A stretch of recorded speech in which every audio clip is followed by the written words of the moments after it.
Hello, everybody, and welcome to the Sandbox. Oh, Nina's kind of invisible. Saturday stream. Yeah, it's because the filter's on. I can turn it off though. Let me fix that. Boop. All right, now you can bring Nina back. Okay.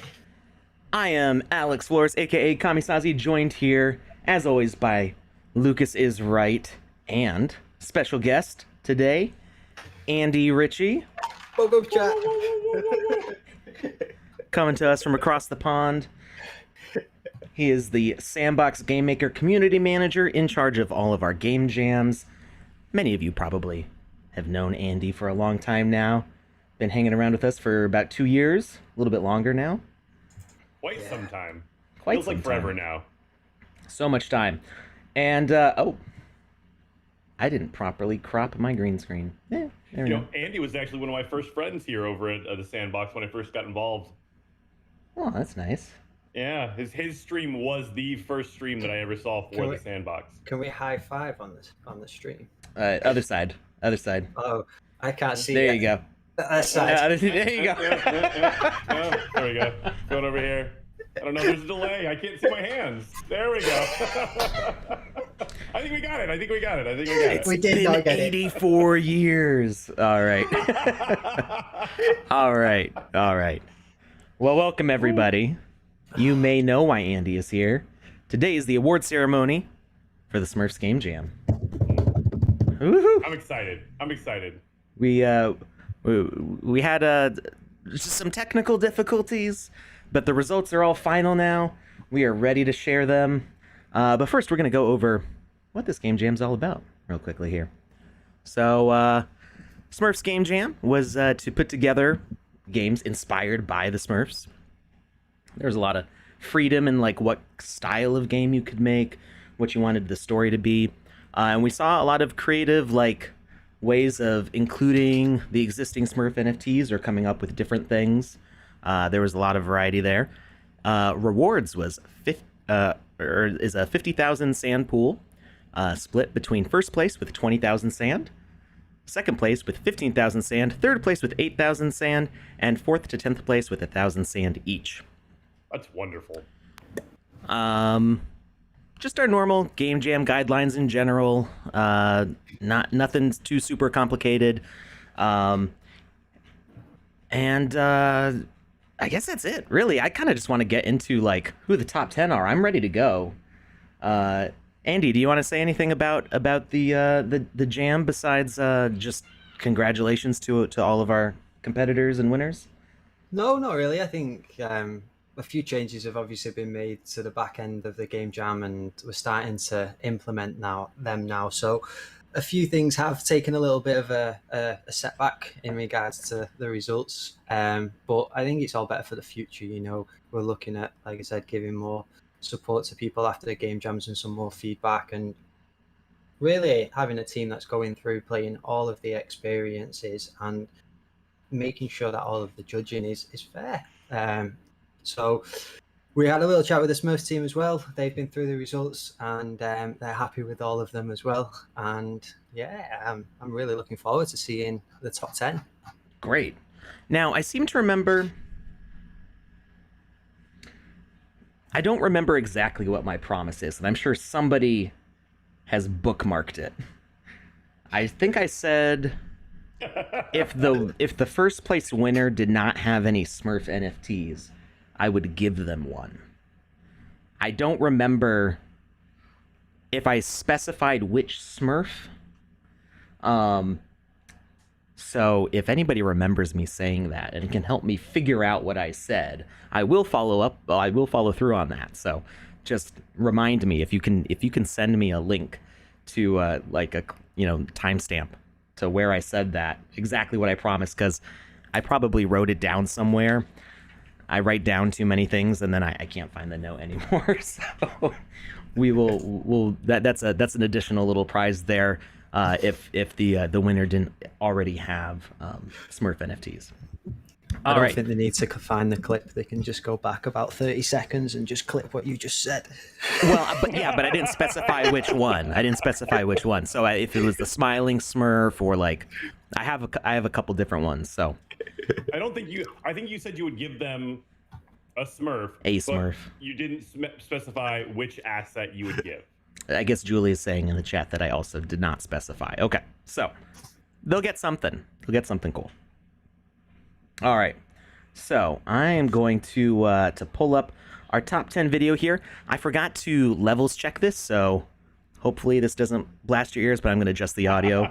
So sit tight and enjoy. We're actually gonna switch over to screen only, so you get fully immersed in this. I'm excited. Good luck, everyone. Hey, audio's just right. Nice. Hey. All right, and remember, these are in no particular order. This is Smurfs Trading Cat by RQC Cat.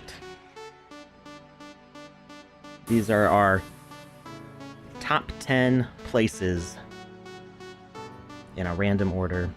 Thanks to Andy Ritchie for putting together this video.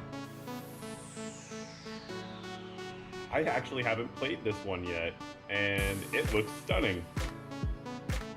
This one had a lot of interesting different mechanics going on. It changed up I like different it. things. Yeah, I like it. This one's There's Save the the Village Robo by Bunny. Hen Game Studios.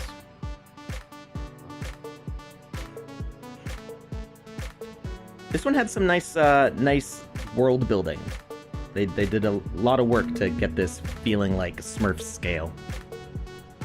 One thing I noticed in some of these game jams as well was the way that people are using space. Mm-hmm. Like, some of them are really open, but they don't feel empty. The experiences and the way that the areas are spread out really creates a space that you want to explore as well. It's really, but what I found is that's really easy to do, but it's really hard to do well. Mhm. Like, yeah, so it's really cool when I've been actually taking note on a lot of these games when they come in, and it feels like that, you know, because it's like, how did they do it? What did they do to accomplish that? Because there's a lot of times That where was Special Mushroom Cake by Third Mind, and this is Noodle Bay by Kowalski. Sorry to cut you off there. no, Lucas. you're fine. No, I was just saying, it's just, I've been taking note when I see these in the game jams when the spaces feel well used, because sometimes they just feel cluttered and sometimes they just feel empty. So when it doesn't have either one of those feelings, I'm trying to take note of how and why. Mm. This one had a really lovely kind of finish to it. Almost, it had kind of that Half-Life cinematic ending where he's on a train going through a lot of the area. This is Run Smurf Run by Havoc Studios.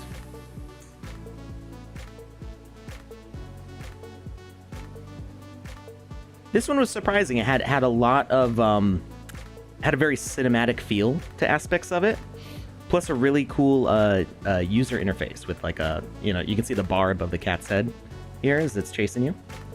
Oh, wow. This is Plurfles by, we always get the name wrong, Vox? Vivox? V. Okay, I said it right the first time. This one, so this was kind of like a Smurfs tangent game. Same with Noodle Bay. They used kind of like alternative Smurfs. But this one does actually feature Azrael the cat. Here we have The Tree Village by Yuri308. That looks really cool. I'm gonna have to go back and play V's game. This one was a nice use of space also, where it felt really big, and had some interesting divisions of stuff. Azrael Cat by Good NFT. Really cool custom animations on these characters. A lot of personality. Playing as Azrael the cat. In a lot of ways, it felt like old N64 platformers to me, like Donkey Kong and Super Mario, in the way that you kind of visit areas, and you've got like multiple stars that you can get in each area. The Smurfs wow. and the Pirate Crabs by Sanja. Pirate crabs? Pirate Crabs. Oh, wow. Two things Yeah. I'm scared of combined into one. So thank you. This one had some really good platforming puzzling mechanics. You can see pushing the cube here reveals a ladder on the other side. So it had some interesting like repetition of techniques being used in different ways, so that way each time you came to a puzzle, like you could figure it out based on what you'd already done. Also a good boss fight. You're a sucker for a good boss fight. I am a sucker for a good boss fight. Honey, I Shrunk the Smurfs by DeQuest Studio 2. Several of the games have like really played up the kind of, you know, little creatures in a big world, but this one I think felt really cool for having the like real world aspect to it, where it's like you're in like an actual household kitchen as a Smurf running around. So it's one thing to have that scale when you're like out in the forest, but when it's in a place that feels really familiar, like a home, it kind of emphasizes that scale difference, which was pretty cool. All right. Oh, I see Vivox is in the chat. And did I say it wrong this time? Yeah, this time you did. Yeah. I got it right the first time. Then I second guessed myself, and now I get it wrong. Vivox. It's gonna haunt me. I think I'm the one who said it should be Vivox, right? I have no idea. I think I was like arguing with Joe about it. I was like, no, it should be like V. I often get it wrong myself, and I don't know why. And now I'm here correcting you like I'm, how dare you get it wrong? Do we have any other competitors here in the chat with us? I see Hen Game Studio is here. That's great. Sanja, I think the name Sanja is. 770 is over on Twitch. Excellent.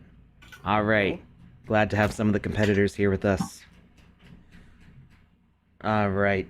So, I just want to talk real quickly about, Andy mentioned earlier some of the changes that we're making to like the judging system, and we're gradually kind of, well, not really gradually, we just kind of did it. We just kind of started doing it with having, there's still like a wide group of judges among staff, but we have a specific team of judges, which right now is me, Joe, and Conrad. Can be other people in the future too, who are going in and really carefully like noting stuff about all the games that are in the competition. So there's a process where, you know, we make sure that all the entries are following the rules. You know, things like we now enforce that you need to be using your own assets, not ones that you've borrowed from another account, you know, with the old ad system. So we go and check in on those things to verify that all the winners are using either NFTs that they've bought or claimed, or things that they've made themselves. But Joe, Conrad, and I, as we play through the games, we're kind of doing like what we do on the show, where we like note down things that were good and things that maybe could have been improved, and making sure that those notes kind of reflect the way that we're scoring. Sorry, I've got motorcycles blasting by my house right now.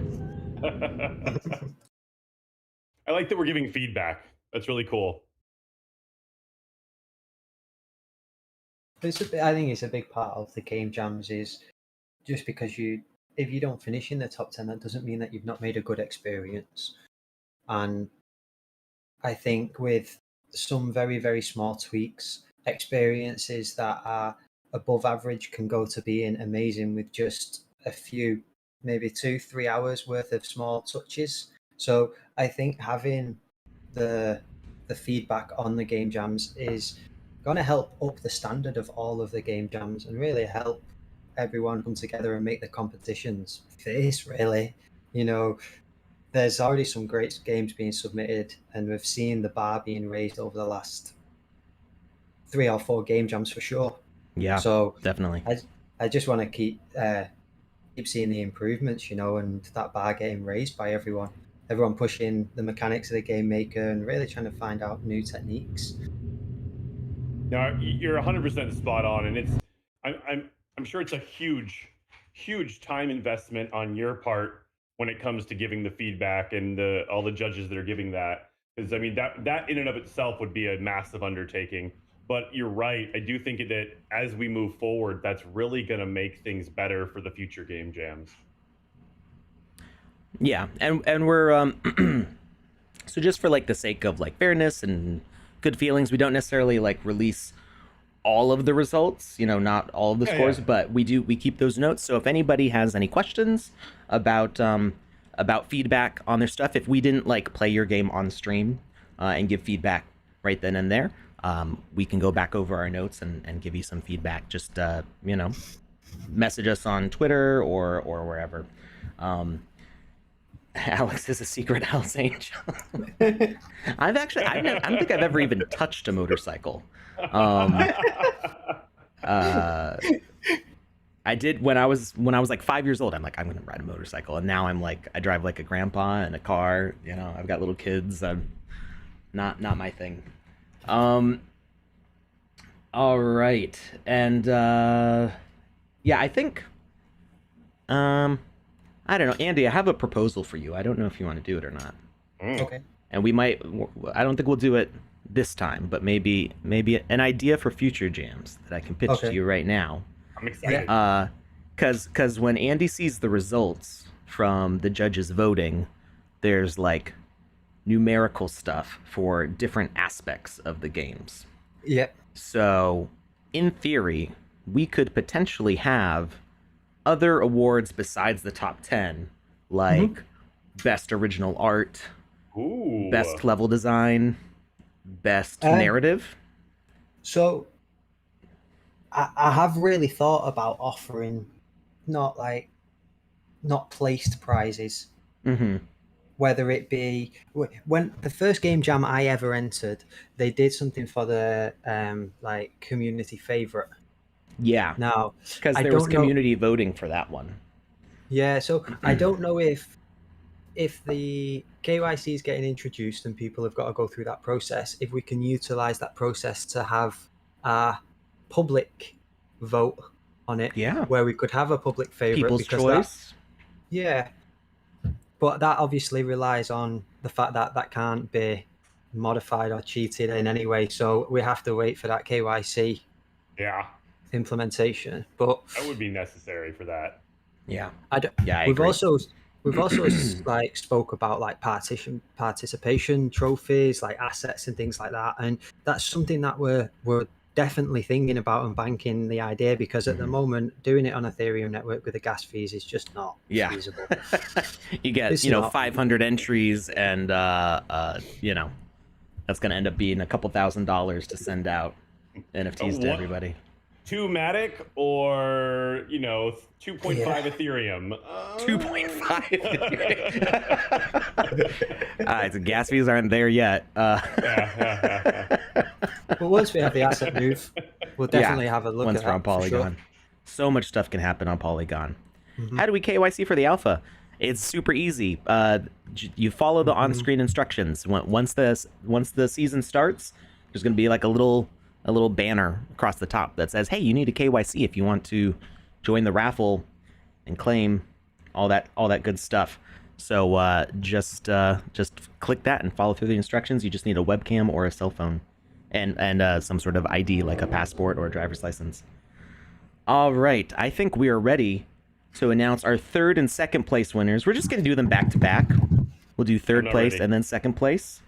I'm not ready. We are go. ready. we have a pause in between third and second so we can have a little drum roll. There we go. All right, in third place we have Special Mushroom Cake by Third Mind. Oh, congratulations. So this one was a pretty cool use of the platform mechanics to have enemies running back and forth. And that was a very short clip. So we're just gonna. Oh wait, I got rid of Lucas. There we go. Now we're back. How dare! So yeah, what else was there to say about? About scale. So it was cool to see a giant Gargamel running through. He was maybe not quite full real Smurf to Gargamel size scale. And I only know that because when I pitched our artwork to Smurfs, I made a full Gargamel scale and it's huge. if you do like our original Smurfs, the Gargamel model is I think like 15 meters tall in game, something like that. It's really big. But it was really cool to see those characters running back and forth. Kind of, it almost felt like Frogger in a way. It's like Frogger with quests, sort of, as you're trying to avoid these crisscrossing platforms. The biggest improvement I think that could be made to that game would be probably to add a life system where like you only have so many chances, because the way it's set up right now, you have infinite chances. So there's not a lot of risk reward going on. You can just kind of keep playing until you win.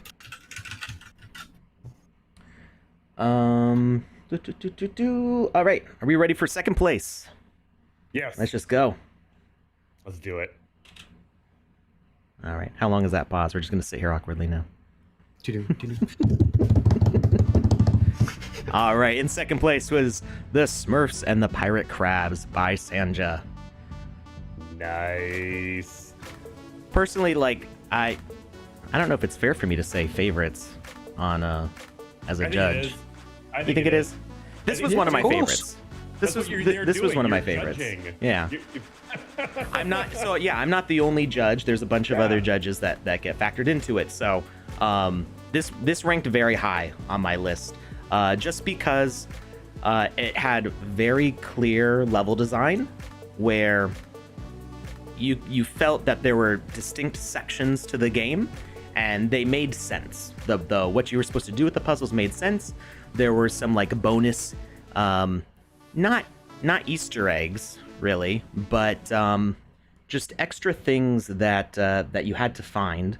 I don't remember what you were supposed to be collecting, but there was some sort of item that you were supposed to collect through the whole thing, and you could collect a few extra for like a bonus quest.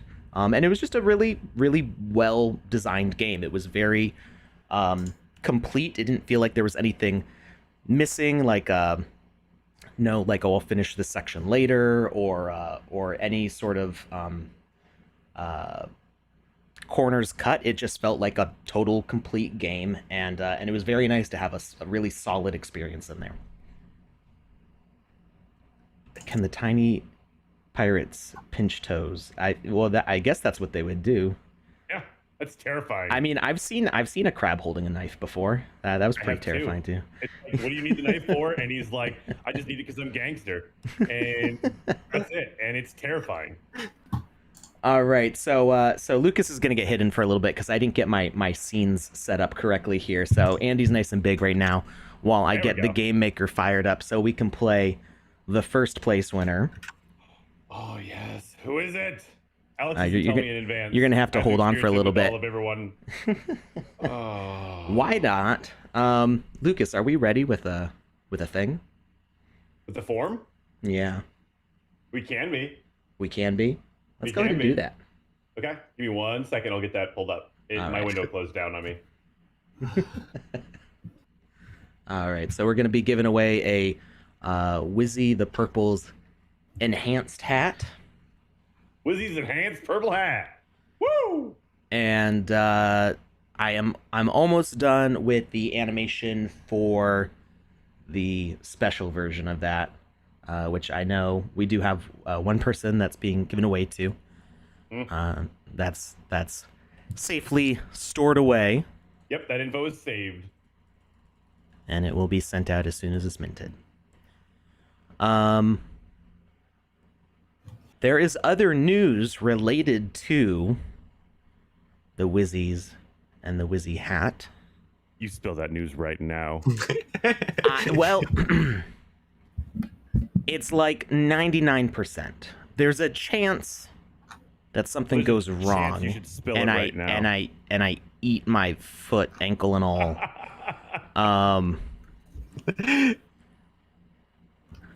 kind of want to say it. Okay, here's the deal. Just you added that disclaimer at the beginning. Okay. So this could potentially not happen and blow up in my face, but if everything goes right, this will be common knowledge on Monday anyway. For the NFT collecting rewards, for being an NFT collector, owning any Wizzyverse items or liquidity pool golden pirate stuff will make you eligible for that. So when you're looking at your profile, what counts you for an extra sand bonus in the season, those will count. Let's go. Unless they don't. Excited. Unless they don't, and it blows up in my face. But Unless they don't. Clip it. Clip it. DYOR. So I see. What is LP golden stuff? So there is currently, if you look at the marketplace and you actually, I don't have the game up yet, so I can share my screen. I'll show you where to find this stuff. Everyone here, clip it, Maxi Max says. Don't clip it. He added a disclaimer. It's fine if you, I mean, if you want to clip, that's fine. I know, but I'm just saying clip the whole thing. Don't don't edit it. So it's like you take out the disclaimer at the beginning. That's not fair. All right. Okay. You know full well they're not leaving the disclaimer in. Obviously not. All right. So we're on a little creative editing. So, if you go to the Sandbox Marketplace and you click this NFT collections drop down, you can see all the collections that we have published at the moment. There's a bunch of them, and we are working on a revamp to the whole marketplace layout, so you'll be able to have, see the featured collections, search for all other collections. There's going to be filtering. There's going to be all sorts of nice stuff. We're the same kind of features you see on OpenSea and other marketplaces. You're going to be able to do that on our marketplace. But for now, these are in alphabetical order, and you can see the Wizzyverse right here. So if you own any of these items, and you only need to own one, like you don't need to. I'm pretty for the NFT rewards. I'm pretty sure the more of them you have, it doesn't add on extra. So if you only have one of these things, it's okay. You're in. So having any one of these items, and this is not, I did not list this for sale. Somebody else did. They kind of weren't supposed to. I'm not bugging them about it. But this is, if you click on it, you can see I've never listed a Wizzy the Blue. The only time I'm ever going to list Wizzy the Blue is when I retire. And I don't plan on doing that for a very long time. So, actually, you can't even, if I click buy now, well, I know it's not me who listed it. I do actually know the artist who listed it. He wasn't supposed to, but it's whatever. Everybody's going to be able to get to list soon once we're on Polygon. So I'm just like, whatever, leave it. It's fine. Anyway, as I was saying, if you have any of these items and you can pick up the hats on secondary, I don't think you'd make back your sand investment, but you would have a nice hat. You would have your nice hat. There are more affordable items in the list of NFTs if you want, but if you are already a holder of any of these items, then you're in for getting this.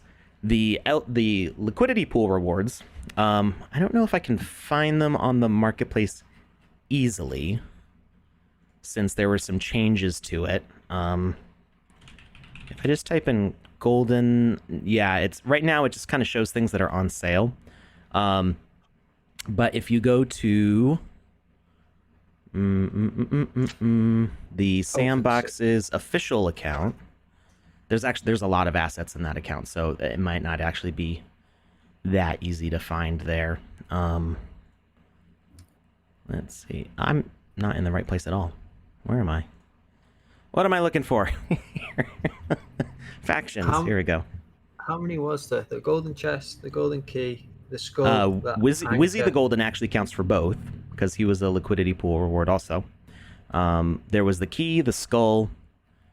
If I search through published here, this should have all of them. Here we go. Okay, so it's the golden cannon, the golden skull, the golden anchor, the golden key, the golden chest, Wizzy the golden, and I think that's all of them so far. There's 2 more coming out, one for November 2021 and December 2021, because we can. Wizzy the golden was from that. Mm-hmm. The Wizzy the golden was the second Wizzy, and he was created for a liquidity pool reward. This is the only Wizzy item that's not minted with my wallet. I didn't know that he was a part of the. I have him in my wallet. I just didn't know that he was from liquidity pool rewards. I thought it was from something on the show or something like that. Okay, cool. Yep.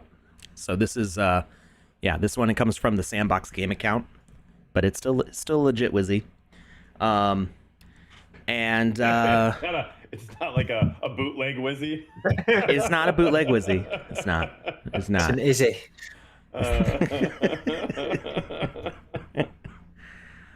All right. So anyway, we can backdate the liquidity pool rewards. So I am trying my best to get the November, December artwork done and minted and ready to claim. If it happens before the alpha starts or not, I'm not sure, because there's a lot of other stuff going on, and I'm not the only person who makes the liquidity pool stuff happen. So, if you were staking in November and December of last year, you should also be able to claim those rewards and then be in the NFT holders club if you're not already. So, anyway, those are the beans. Hopefully, I don't eat my foot on Monday. Hopefully, everything goes through successfully, and I don't lose my job. It's funny, but it's not funny. All right. So I'm pulling up our first place winner here. Oh. Give me just a second. I will not. Let's see. Okay. Thank you, Andy. Oh yeah, sorry, it's all giving me the beans here. Yeah. All right, so drum roll, please. Our first place winner for the Smurfs Game Jam is Run Smurf Run by Havoc Studios. Are y'all ready to watch me break my wrist?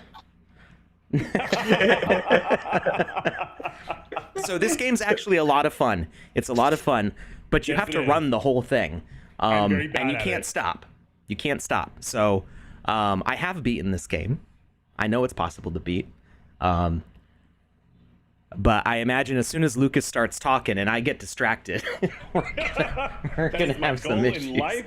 Is to distract Sensei Kamisaze. There's somebody's posting stuff, links in the chat. Not Jazz. Jazz Wolf's fine. Jazz Wolf's fine. But if we can, yeah, I know it's the other person. Yeah. Got it. All right, so we've got our smiling Smurf here. We got some nice decoration going on. Nice peaceful music. This could only go well, right? Look at this nice sparkling waterfall. Beautiful. It's lovely. We gotta collect these mushrooms.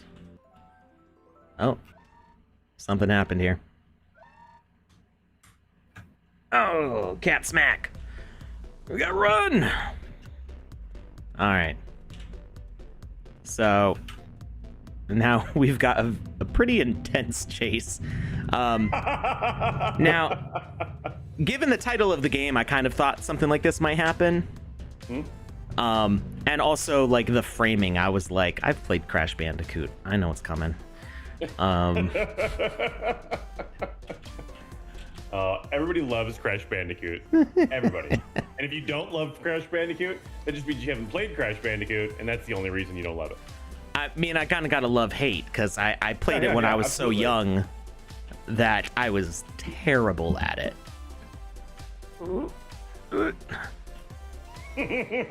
So, Hey, Alex, so tell me about your childhood. Not enough video games in it. That was... I didn't have enough practice to get good Ooh. But yeah, like I mentioned earlier, this game has this cool user interface where it's got a bar above the cat's head, so you can kind of tell when you're gonna go through sections, get an idea like how much runtime you've got left, and my pinky is already like a little bit mad that it's holding down a shift key this entire time. Now that won't be so bad in 0.7 because in 0.7 we've got the run speed toggle. So you can toggle between walk, run, and sprint. So that will give us a little bit more. Oh no! Oh, I fell in the water. Oh my god, it's one. You just get one and you get done? one shot. You only get one shot. I had forgotten that. That is amazing. Oh, it's brutal. Okay, crack the knuckles. Ugh. I also love like how dramatic this red end screen is. It's just like wasted. I just put a link in the chat for everyone. I just done the top 10 playlist on YouTube of. Oh, great! Jams. Nice. See all the winners. Whoop! Just fell in the water. At least I didn't get a game over from that. All right. I think this is kind of how my run for testing went. You know, for the jam, was basically like I got to 1/3, took a digger, then and then I think I beat it on my second try. Oh wow. It's pretty brutal. Yeah, that cat's just right there the whole time. Yeah, it does not like you don't. I got stuck on the tree.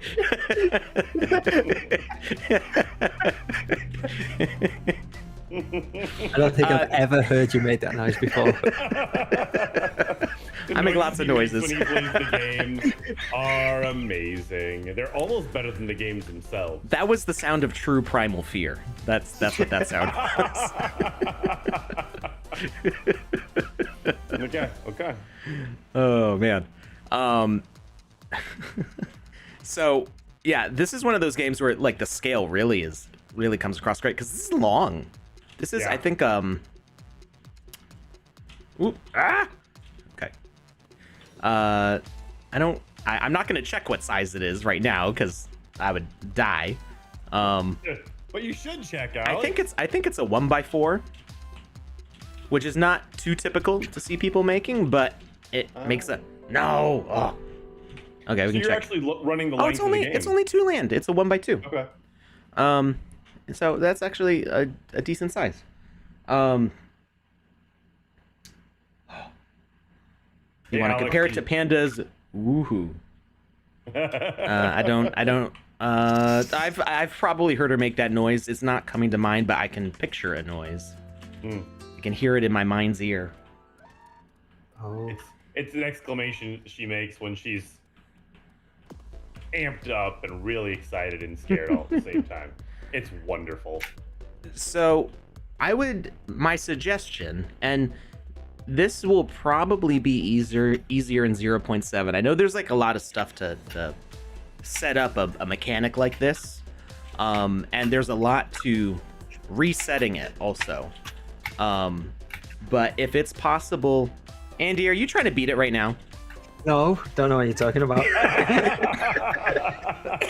I can hear your keyboard, and I looked over and I saw the intense look on your face.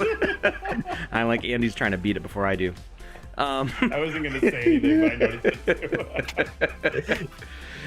All right, we're gonna see who wins this first. Of course, Andy could just say he wins. We can't see his screen. Screenshot proof.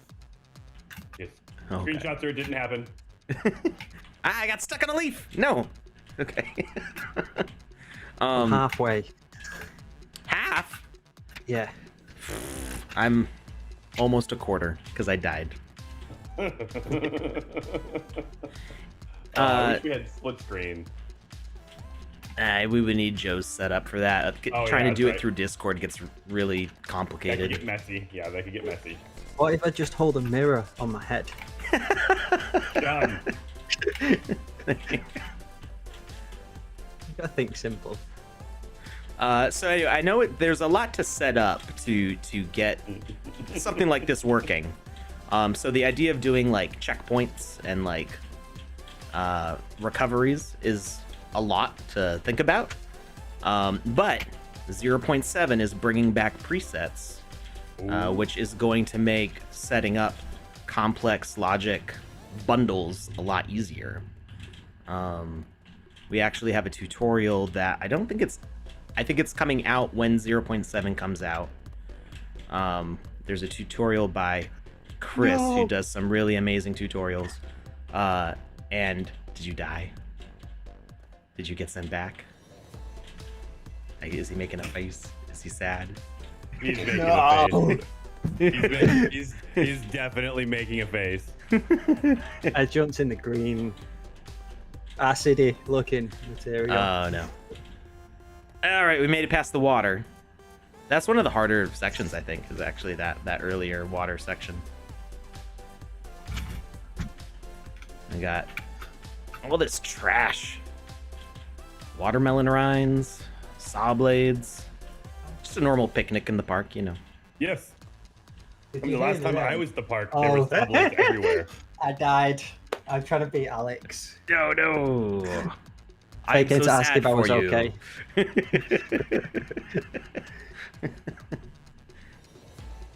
again. You should. Okay, this. While you're doing that, I'll try and distract Alex. No! I almost fell. Oh wow, This you part- gotta run. Yeah. How about we It's have really a hard to do this one-handed. No, the cat!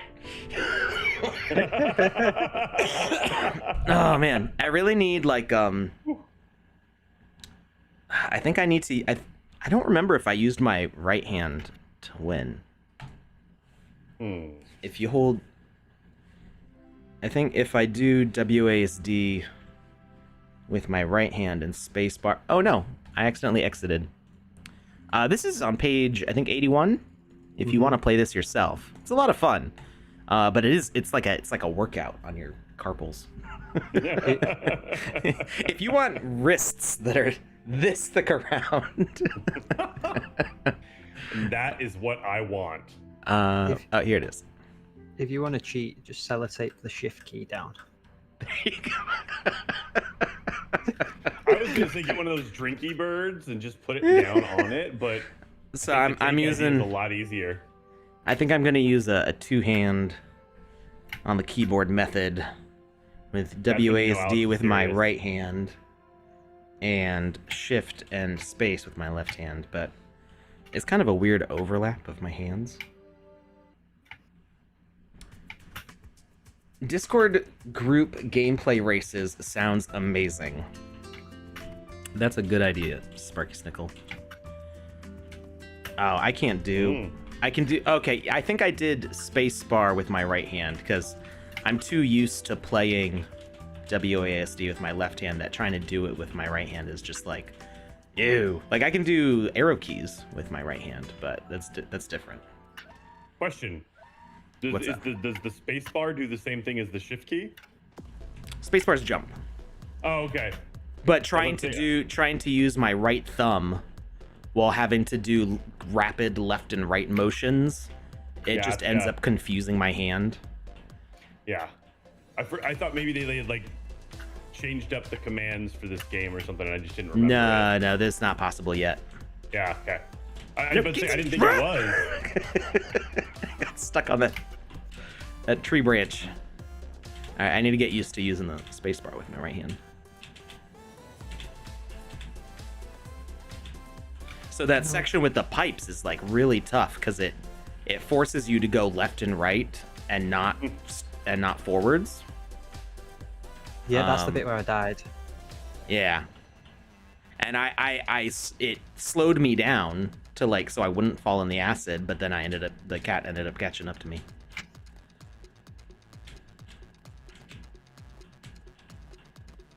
Oh, I'm at that part now.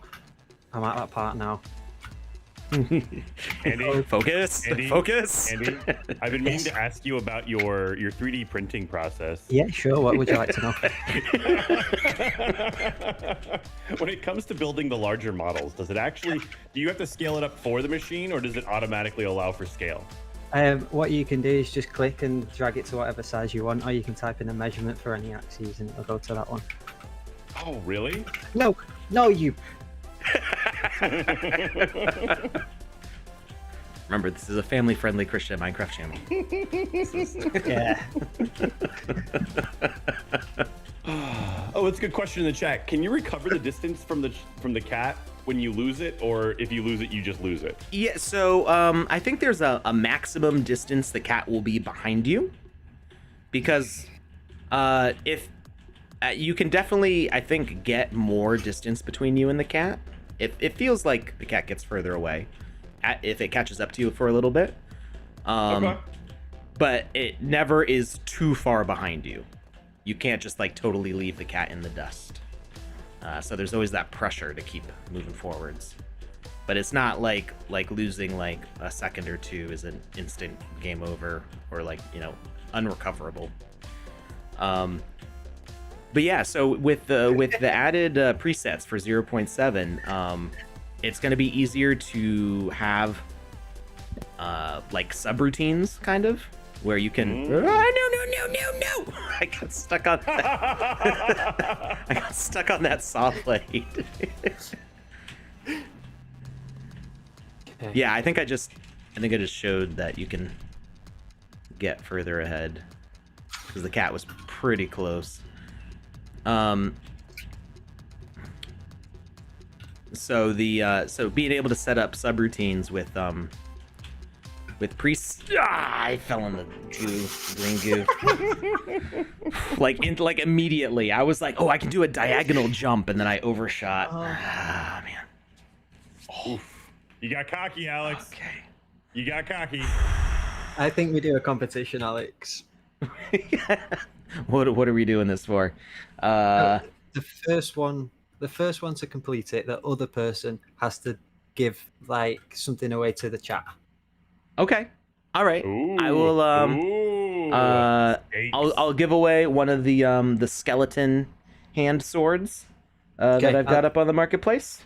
You got the Nina head wearable. yeah, Nina head works. Ooh. Ooh. All right. Can I compete? Sure. What are you gonna give away? I can't even play. You were supposed to say no.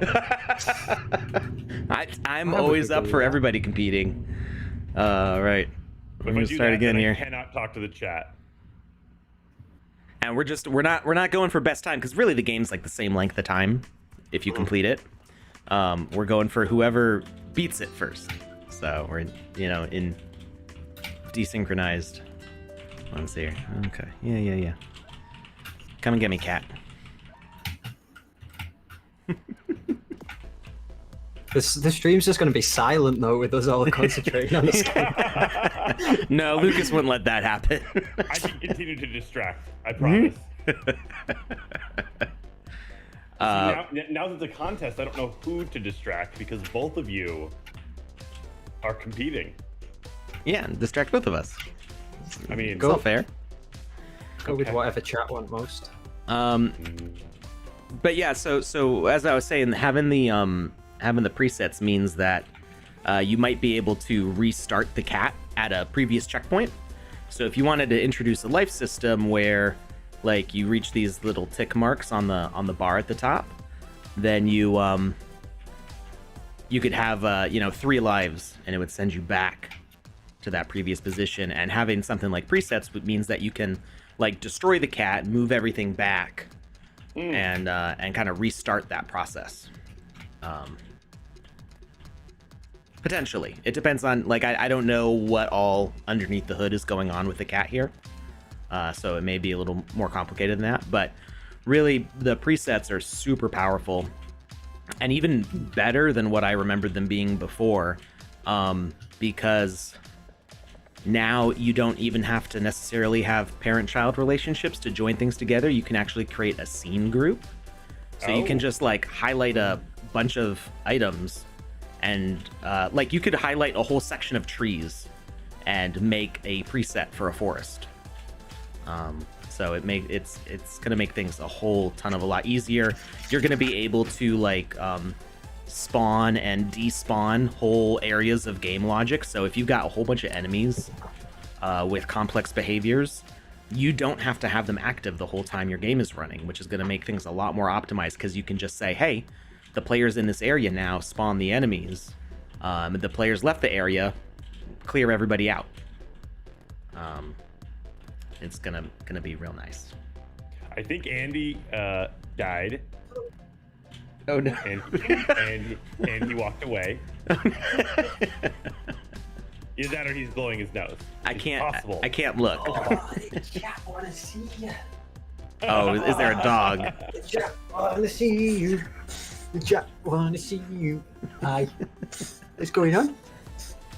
Thank you, chat, for distracting Andy with Anina. Having a good day. Oh, he can't even hear me. Yeah, it's fine.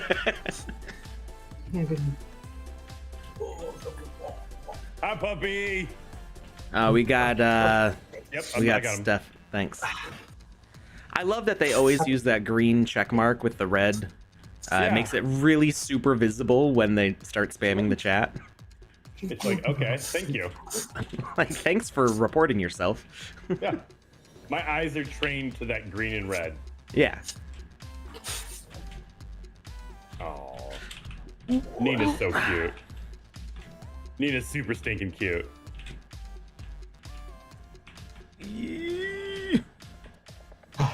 Oh, no! Ah!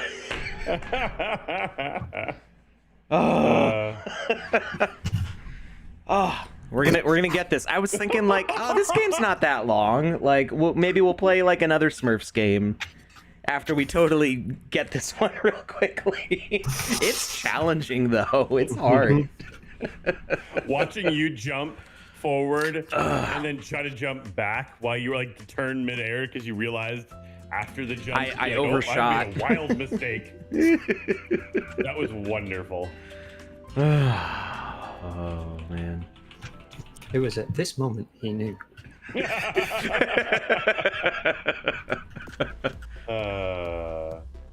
That it was. Okay.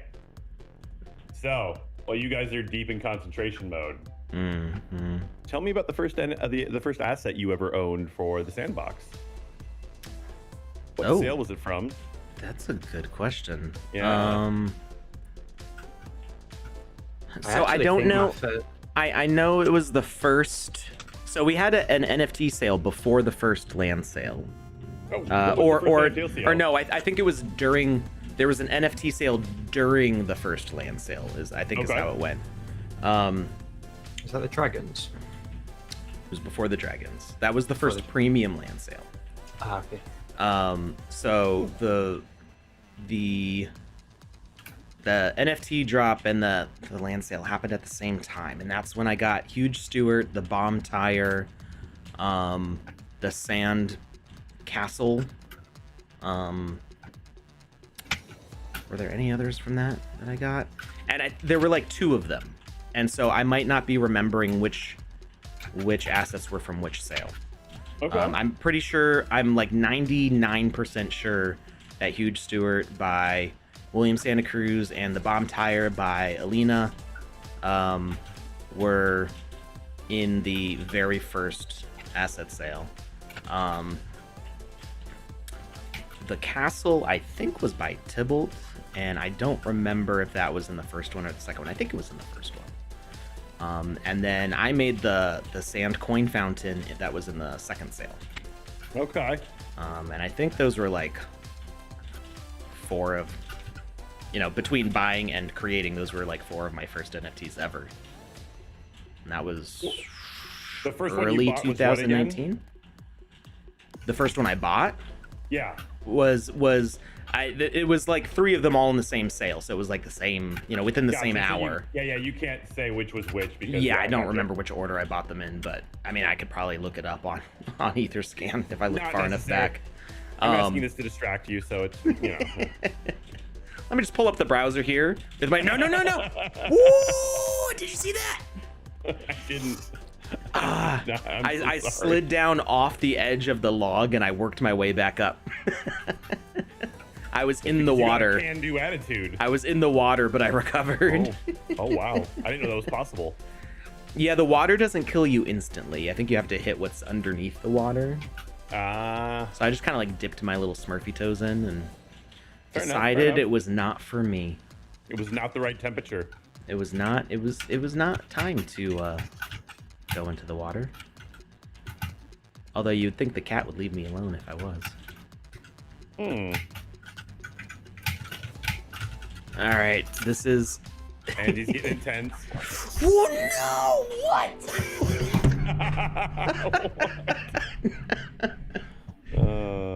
I think my first ever NFT from the Sandbox was. People are gonna hate this. It was land, I think. That's mine. Yeah. Mine was a land. Well, piece of land I wasn't counting land because, like I said, Yeah. like the asset sale and the land sale happened at the same time. So I think it was probably all on the same day. In that case, not including land, it would have either been the Smurf from the Smurf land sale, because that was the first one I entered, or the Wizzy the Golden, probably. Ooh. The key is to roll actually on the straightaways. Can you roll faster than you can run? I don't know. When you run sideways, you go at 1,000,000 miles an hour, but when you run forwards, no different story. It's like there's a wall in front of you. Pella Robolo, or Robo, I was more conservative and took fewer risks on the first run, which is why the cat caught me. I didn't take enough risks. I just need that perfect balance in the middle. Uncle Grumpy's first, not counting land, was a Santa Wizzy. All right. Let me take a look here. Where's my... Do you know, I list of missed the Santa oldest? Wizzy. I had to buy one on the secondary because it was the only stream I didn't watch out of about 6 months worth of streams. I remember that. So these are my NFTs sorted by oldest. I made an ETH emoji because it existed. I don't think these even like are a thing anymore. One of my very first NFTs, if not my very first one besides this ETH emoji, was my Crypto Kaiju, which came from the NFC tag in my physical. Joseph made these 10 Spoin coins for the stream. And then Spoin, what was the difference? Oh, this was for the Second Life. Extra Life charity fundraisers that he does. Gotcha. He was giving these away to people who donated during his stream. 19 Moons was a very funny old argument we had on Twitter with somebody. I don't remember what the context was. Just somebody was like yelling at us for leading astray their child or something. Who was like underneath the age that is within the terms of service for Twitter, and we were like, why do you let your child on Twitter? and they blew up at us saying something like that they've done research for satellites and the parts from things that they built are on the 19 different moons. I was like, what? It was bizarre. So Joseph commemorated that moment. It was hilarious. With this beautiful, it's animated too. I don't know if you can tell, there's stars moving in the background. Oh, now that you pointed out, yeah, that's really cool. Clankersh, I didn't get an extra life spoin. If you were supposed to get one, reach out to Joe. I don't know. I think that was also for one specific. It was for a specific stream. It was for a specific stream in 2020. But if maybe Joe still has one. If I don't know. I'm not giving up my coins though. I'm holding these forever. And then you can see my first 3 Sandbox assets were Huge Stewart, the Bomb Tire, and the Sandbox Castle. The Sandbox Castle was by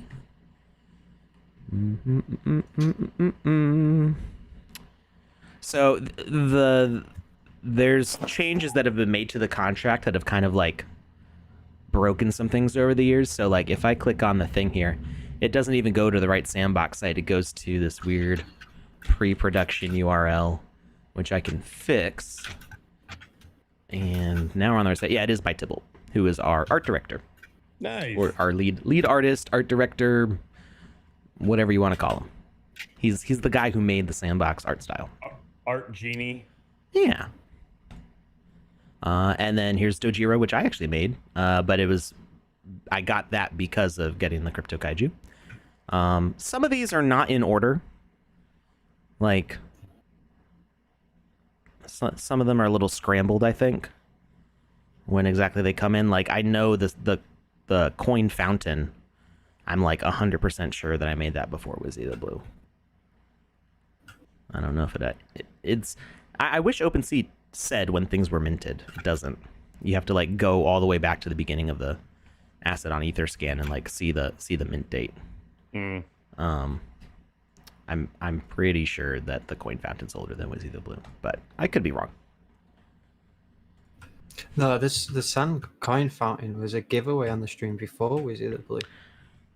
That is right. Yeah. Yes. Yeah. You're absolutely right. So definitely, it was older than that. Because it was in that second asset sale, and it didn't sell out then because nobody knew what the sandbox was yet.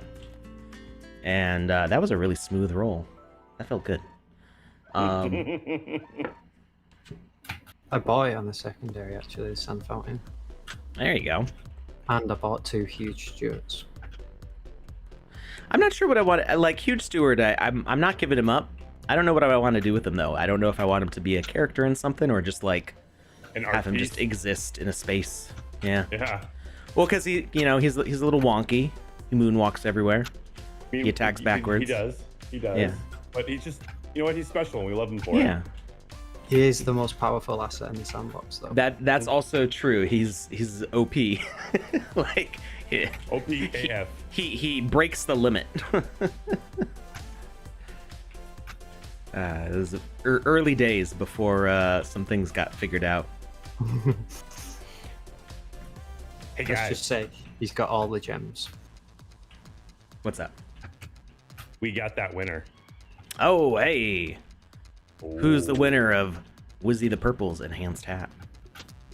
Congratulations goes out to Woke Zombie over on Twitch. Hey. You've won yourself a purple Wizzy hat. There we Congrats, go. friend.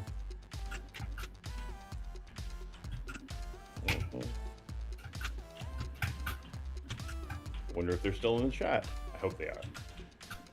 Woke Zombies are regular. I Yeah, recognize that They name. are. love seeing when regulars win. I remember when Wizzy the Blue was getting given away, and you know that feeling when you just don't. Your name gets called eventually. You know, I watched Wizzy for so long. You won one, right? I think you did.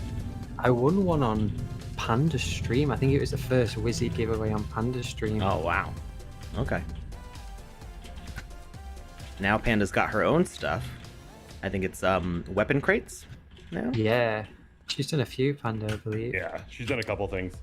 Panda and I have been talking about ways we can add utility to the giveaway items. So one of the first things, I was talking to Joe and I was like, we should make the Wizzy stuff be, part of the alpha season with the NFT holders reward.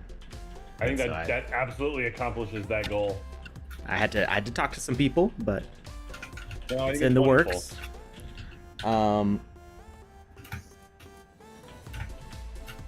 Sorry, had to concentrate.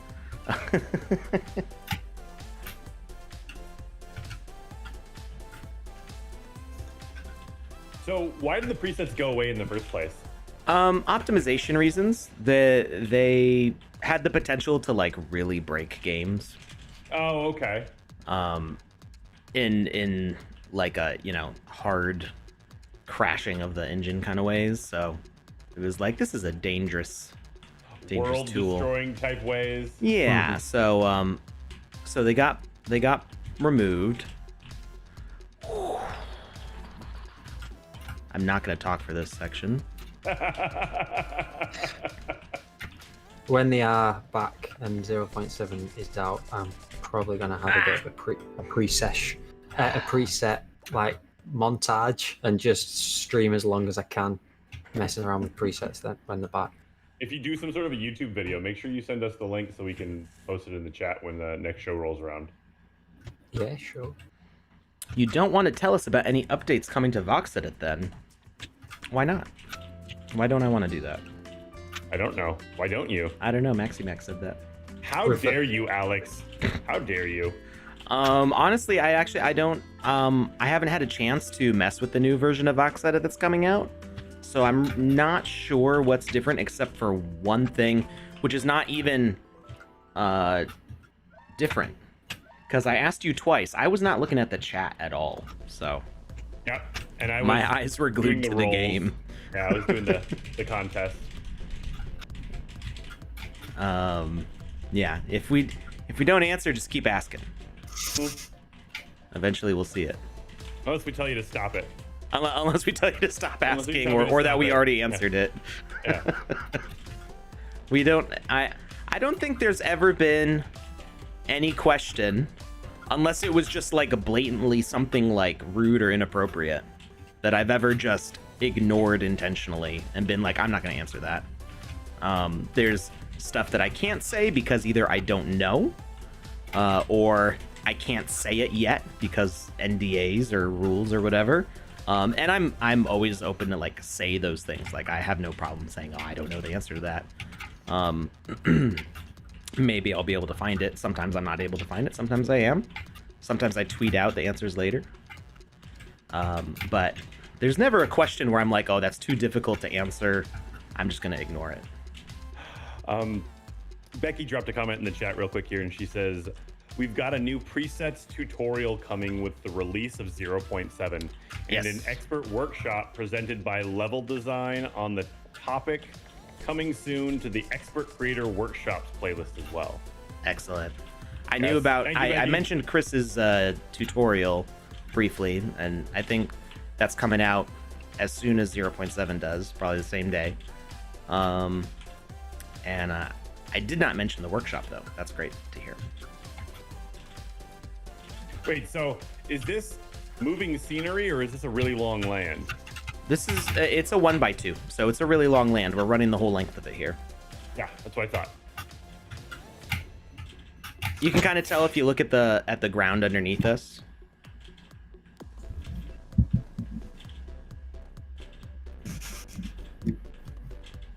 Actually, you know what? It might be a combination. Okay. As I'm looking at it, because I was thinking that the ground underneath us was water blocks, but it's not actually. It's an object that's sliding back and forth. And sometimes I'm seeing stitching on the ground, which you wouldn't see with blocks, but you would see it with objects. So there might be some aspect where the scenery is moving also. Maybe to enhance the speed, but I also don't. There's a wall in front of you. Yeah. Yeah, that's to keep you from getting too far away from the cat, I think. People keep saying to look at the mini map in the top right corner. So because that's not actually, moving, no, they're right. They're right. If you look at the map, Okay. we're not moving on the map at all, so we're Yeah. staying in position. Okay. So that's pretty cool. It feels like I'm running forwards. Well, okay, because we're like on a treadmill, basically. Yeah.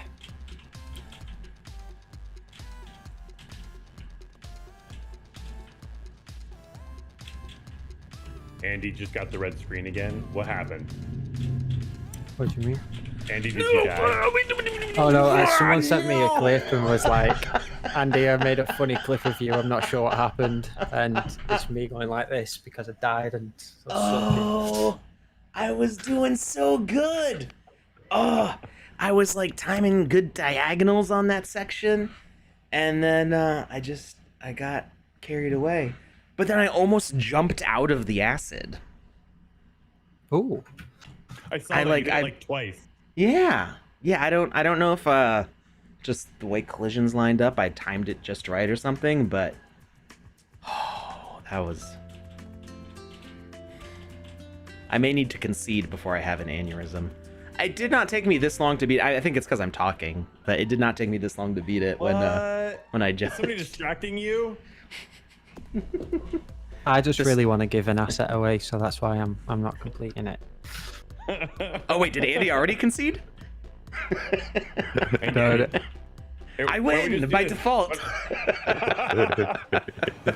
Why don't we just do this? I'll roll a number. Oh man. I've already had the form done and up, and I can pick up a winner for your asset, Andy. There you go. There you go, done. I think we'll both give away, but I'm giving away after I beat this. We'll do we'll reopen the forum for any new viewers. Concentration is unreal. So yeah, I do like the diagonal strategy on the pipes. It works really well. It's just that one part is it doesn't actually have an angle. You have to go all the way across the screen. The part I don't like. That's the part where I think I've died the most. Yeah. It's that one long beam. I always end up falling off the edge. Do you know one beauty of presets that it's going to bring is that when you play a game like this and you die, your player can drop a marker, and when the game resets, the marker can stay there, so that you can have like the furthest point you've reached in the That's level. genius. I love that. That's good. I really like that That's idea. good. That's good. Can you imagine once we have multiplayer working with all that stuff? I cannot, and I will not. It's just gonna be a minefield of Markers. little death flags everywhere. It'd be a good indicator of how much you've played once the game starts lagging because there's that many flags down. It's Yeah, the there'd time to quit. have to be some sort of limit. It's your fault, I suppose, for dying so many times. Yeah, what's up with that? Clearly, somebody hasn't got good.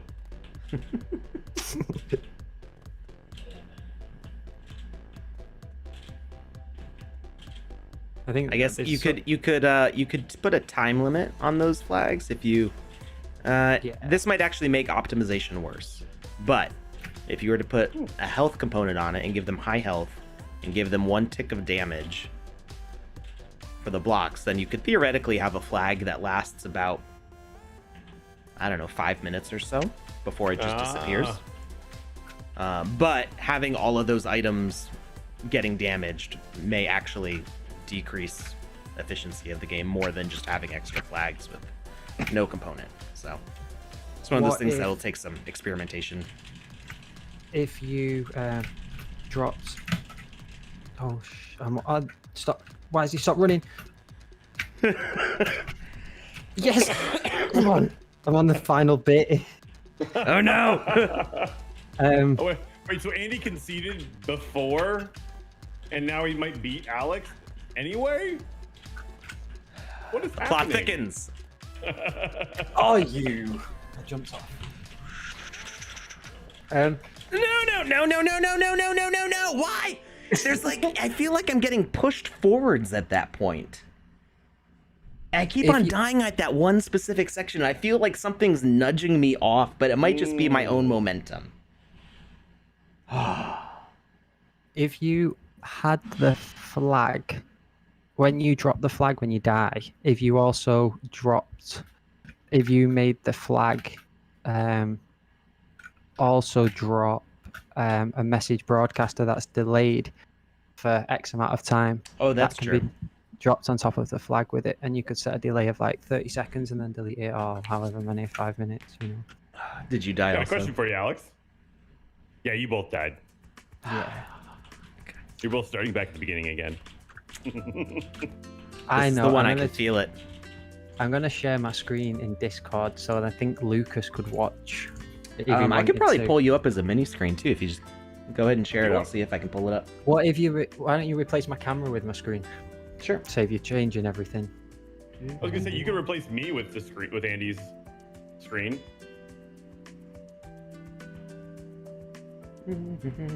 While you doing that, we got a question Sure.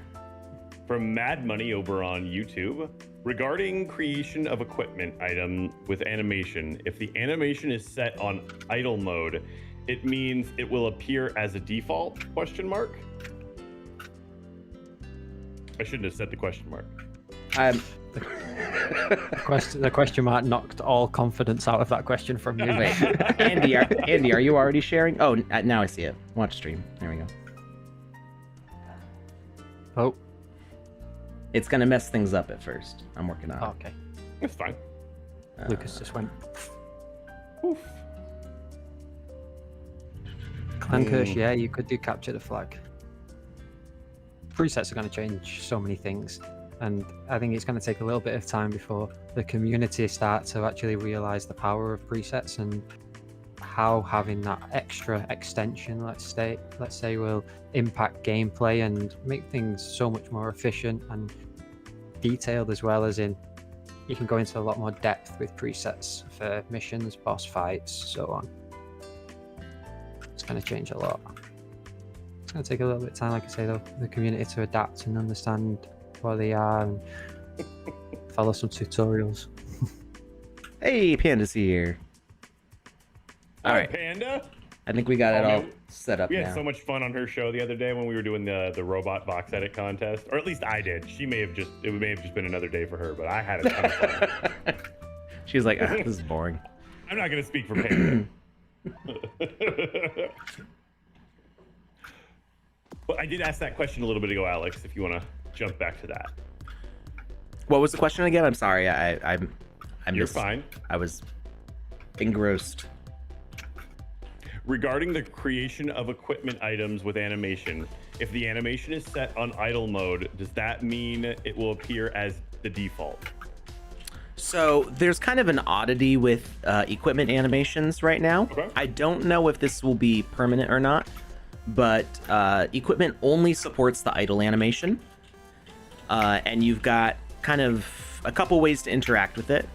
So if you make a additional animation for the equipment, it doesn't even show up in the Game Maker, I don't think. Just because of the way the equipment is added to the Game Maker. So I'm hoping that can change, because I've seen some equipment. I think I've actually made some equipment. The bone dagger that I made actually has multiple animations, because it had one where it was just the kind of little glowing sparkles and another one with the fingers wiggling. Yeah, I remember. Yeah. So right now only the fingers wiggling one shows up in the Game Maker, as far as I can tell. That may change in 0.7. I haven't had a chance to test that, but so yeah, the idle animation, the default one, is the only one that shows up right now. Now, if you set the behavior of it to be animated equipment, or not animated equipment, to be an animated asset as the behavior, if you tell it to be not looping, then it would just be static on the map, I think. And then if you leave it, default, it'll have the animation. Do you want to watch? Oh, you can watch. Ooh, if there's another person in the room, ask them to help me distract you. She's already good. She's already good at that. Oh, I see some red. Yeah, my Smurf got caught. Oh, did we ever announce who the winner was for Andy's asset? None that I know of. I don't think so. I think you said Okay. you drew it, but I don't remember hearing a I name. pulled it up, and then questions started getting asked, and I got distracted. Congratulations goes out to Ploy Soul over on Twitch TV. Hey. You have won a wearable Nina head from Andy specifically. There we go. Andy, I will take down this information and send it over to you in the chat. Awesome. Thank you. You got it, dude. Clankerch asks if it's possible to have a sword glow when an enemy is nearby. Some Lord of the Rings inspiration there. I was about to say that's the Lord of the Rings stuff right there. Not right now. Not with the way equipment works. You could have an asset glow, I think. Have a reaction to an enemy being nearby. You get your speaker components, go like, oh, there's proximity to this item. Go. I gotta concentrate for a second. No, you don't. Yeah, I got it. I got past it. I got past the green goo. Woo! More green goo. Yeah, there's more, and the next bit's a lot harder. You're nearly down to the final quarter. So you could have an asset that that does something when an enemy's nearby, you know, like an alarm kind of. But equipment basically doesn't exist in the game as a thing. It's just like something that your player's holding, and it will change their stats, but it doesn't actually have an impact. Like, it doesn't interact with anything in the game yet. But we are planning on having some changes made to that. We want you to be able to have certain things equipped and have the game sense that. So like I've mentioned on stream before, we want to be able to do like Legend of Zelda, like, hey kid, you can't go out there because you don't have a sword, you're not a grown-up. And then you brandish a sword and the person goes like, oh, okay, I guess you can handle yourself. Things like that. You know, obviously that's a very specific case, Yeah. but you can do other things with that. Oh, so close. I don't remember if the fire and the blades kill you, but I'm not touching them anyway. Did I do it? don't. Did I do it? Oh, go on. Did you do it? Woo! I did it. Oh god. Whew. Maggie helped. So. I was holding my breath there for a second. All right. So, yeah. So these we want to have equipment, you know, make a difference in the way the game behaves. So maybe making it do something like glow or something. I would like it to go both ways, because what we're trying to build right now is where what your equipment is can affect what's going on in the game. But it would be interesting to have the equipment be affected by the game also, which is not something I don't think we're currently working on, but I can add it to the list. Or the, you know, suggestions.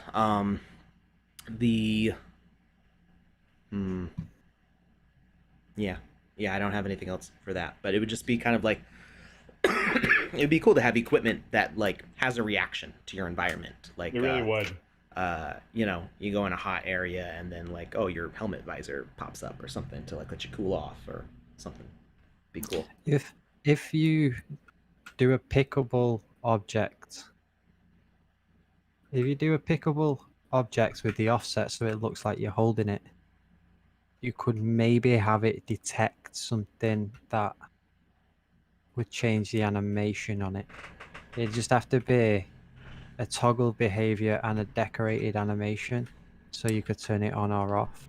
Yeah, I And think I saw Pororo. you might be able to do it now, but you see you'd be, Pororo. That is Pororo. you'd be carrying like 4 or 5 numpads around. Would it also be possible to, let's say, taking into account like the glowing comment from earlier, would it be possible to do something like this where you had like, say your sword was during the daytime it didn't glow and at nighttime it did, to give you some sort of an advantage as far as sight was concerned? I mean, these are all like theoretical yeses. Yeah. Like Okay. like the game mechanics needed don't exist yet. Yeah. But could you do this with some updates to the game engine? Sure. Fair enough. Betty be Tank on re- Twitch says you're cute. Or no, says you're sweet. That's what she says. It'd be really Um, nice to have day and night backgrounds. Yeah. Like So there are updates coming to the ambience. It's not in 0.7.0, but there are updates to that being worked on. Becky, Steam Cultivator over on Twitch says lighting things are in development. Seb spoiled it on Twitter. Yes, also not in 0.7.0, but on its way. Did I crash this? Why is this not? Alex broke all the games. First it was just individual games, now it's all the games. Will we be able to kill the fog? I'm not sure. Right now, the fog's kind of important to distinguish, you know, background and foreground. Because if you just have infinite view, it's a little Taxing. overwhelming. Well, so I don't know that the fog actually helps that much with optimization. I don't know that it's I don't think the things in the fog are like not being rendered necessarily. They're just being covered okay. up. Typically you want the distance fog because it lets things fade out and then you can stop rendering them when they're past that distance. I don't know if we're doing that right now. Last I knew, like, things were still, like, if I put something, you know, all the way on this corner and Render I go distance has changed in 0.7, I'm sure. render distance what? I'm sure the render distance has changed in 0.7. Oh, okay. Yeah. I'll tell you afterwards. But yeah, when I'm over here, well, you can't see it because Andy's thing is in the way. Now you can see it. At the tip of my sword right here, there's a character on the other corner of the map, and you can still see him. I can still see that he's moving, so he's still being animated. Granted, this is just a 1x1, but it's yeah, an optimization of doing the fog is that eventually the things will disappear out in the distance, but that's not the way it's working in 0.6.24, but could be in the future. So let's make a thing that animates real quickly. We'll make a prank box explode. Saturday's usually our teaching day, but we haven't been doing that a lot lately because there's just been a lot of stuff going on. A lot of things to do. A lot of activities. There's been nearly weekly game jams for the past That's true. 6-7 weeks, I think. All right. Animation is gonna do attack, not looping, and it's gonna toggle behavior. Turn on message will be trigger. None. Initial behavior state is false, and then we're gonna blow up a wolf. That's what we're gonna do. Oh my. So he's not gonna attack us. He's just gonna be sitting there. We'll give him some health though. And he's gonna have a speaker component. And it's gonna say,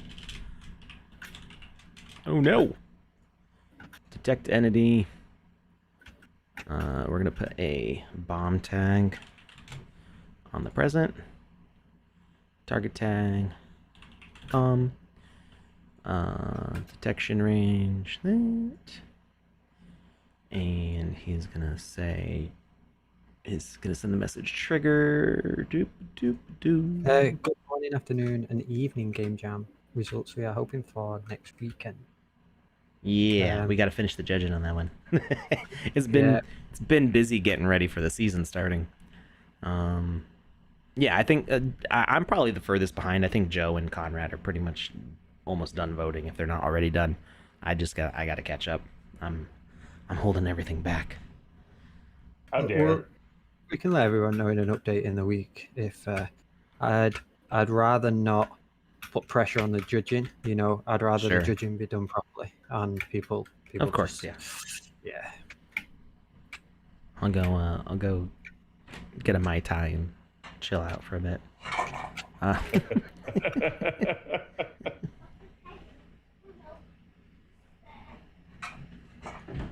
And he's back on the green part again. I can tell because he's getting quiet. Oh, he passed it. He passed it. Wait, so the buzzsaws that are spinning, if you touch those, they hurt you? I think so. That's the only thing that makes sense. Oh, yeah, they do. Oh, but they don't it kill you. damages, but it doesn't Oh. kill you. Nice. Cool. Puerto Rico. I've never been to Puerto Rico.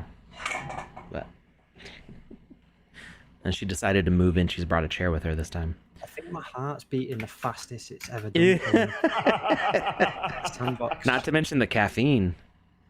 Yeah. Andy and I are what's known as macro dosers of caffeine.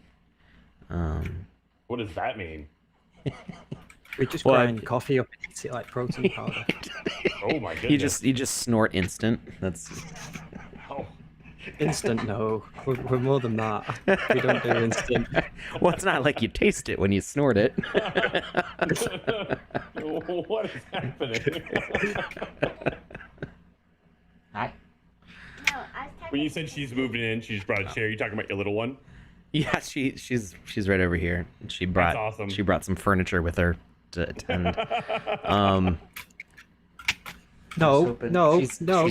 She's sitting on the back of the chair with her feet on the seat of the chair, and I'm hoping she doesn't fall backwards into the green screen. She might damage the green screen. She'd be fine. Yes. Hey, Andy won! Woo! Woohoo! We got to do a drawing for the Bone Dagger. Who's going to win the Bone Dagger? So, do you want to open the same form back up? And people who did not already, if you already joined the giveaway earlier, you're already on the list. So don't add it back in. Just this is for any new viewers who didn't join the earlier giveaway. You can add your name to the list, and we'll do a drawing for the Bone Dagger, which I can pull up on screen. This is the enchanted Bone Dagger. Its fingers do a little wiggle wiggle. You remember the original Spider-Man movie? The first one with Tobey Maguire? Of course. Do you remember that scene where it's Macho Man Randy Savage and he's like, Bonesaw is ready? I didn't know who he was back then, but yeah, I know the part you're talking about. Whenever you say Bone Dagger, I cannot help but think of that scene. I don't know why. I love it. Oh, my little finger's got a dent in it. For holding down the button. Your finger has a dent in it? See, It's people flat- are it's like flat like now. esports aren't real sports. It's like, no, it takes some physical determination.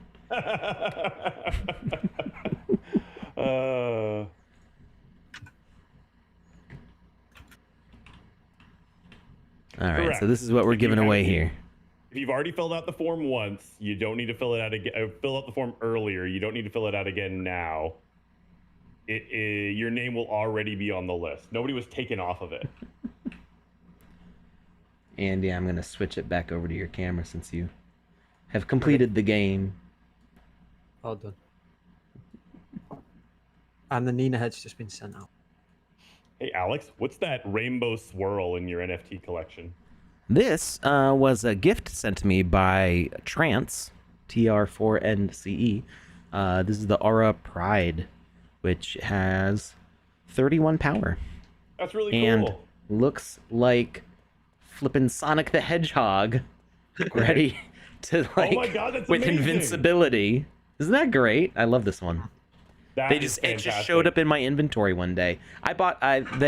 They gave me some items and I bought some items, and then they sent this to me, and I was like, this is super cool. That's awesome. Yeah. All of They, the Auroras are cool. Yes. My favorite lately has been this one, which is one of my highest power headgear. 72 power. Glowing eyes. Ooh, Lightning Yeah, bolts. Those are rad. that's cool. Has the ranking been revealed for the has. Game Jam? Yes, we announced the top 10 and third, second, and first place. In third place, my brain does not remember these things very well. Let me. It was. Andy has the list. You I'll got do it. that. In third place was Special Mushroom Cake. In second place was Smurfs and the Pirate Crabs. And in first place was Run Smurfs Run. Um, Do you want to hear the buyers? CSF, chronic shift fatigue, is now a thing. but we cured it with 0.7 because now you can just have sprint on all the time. You'll just want to toggle it off for detailed bits when you need to slow down. So that's something to keep in mind. If you're trying to speedrun a game, there are parts where max speed is not necessarily the best option, and you'll need to slow down. Are there any I don't good believe you. tutorials in Spanish?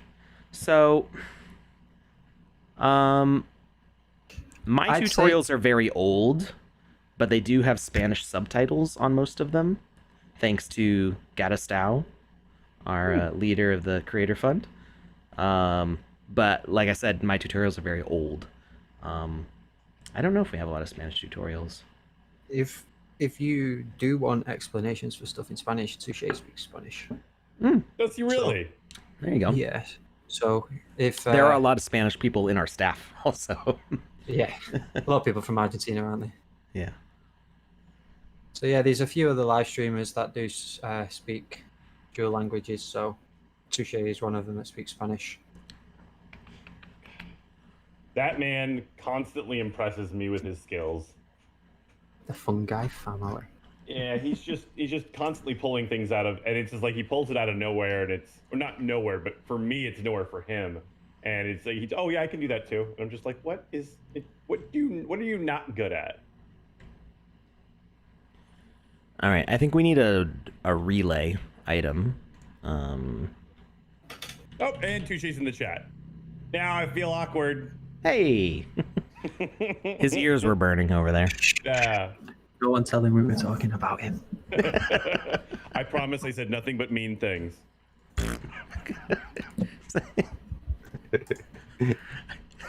Coming from the person I've never heard say a mean thing before. Like, what? Shh, Alex, you're ruining my street cred. Your street cred is stunningly handsome, nice guy. That's. Oh, that was really nice. Thank you. All right. So I need a relay here to kill the wolf. So we need. I'm in the way, I think. You're never in the way. No, you're not in the way. Okay. I can move everything up here too. And Also, I'm gonna lower your. We don't need that much space above your head. All right. So we've got. I should have done a little motion as you made the box smaller, like in mine. Look, that's too late. That I realized. The moment is gone. Well, you're seeing it all with a delay too. So. Yeah, it was like our high five. It was successful. What high but five? Lacking. It was more like an elbow tap. Elbow bump? Yeah. As your hands passed through each other. All right, so wait for broadcast. Trigger's gonna send it out and broadcast only once. And this guy should have kill as this instant death message. We want to make sure that doesn't also kill the player. I'm gonna say no. I mean, we could also kill the player. That would be fine. Did I? Oh, I didn't make this pickable. YSH is asking about the rankings. We did explain them, but if you want the playlist is on YouTube as well, with all the top 10. Which I will get.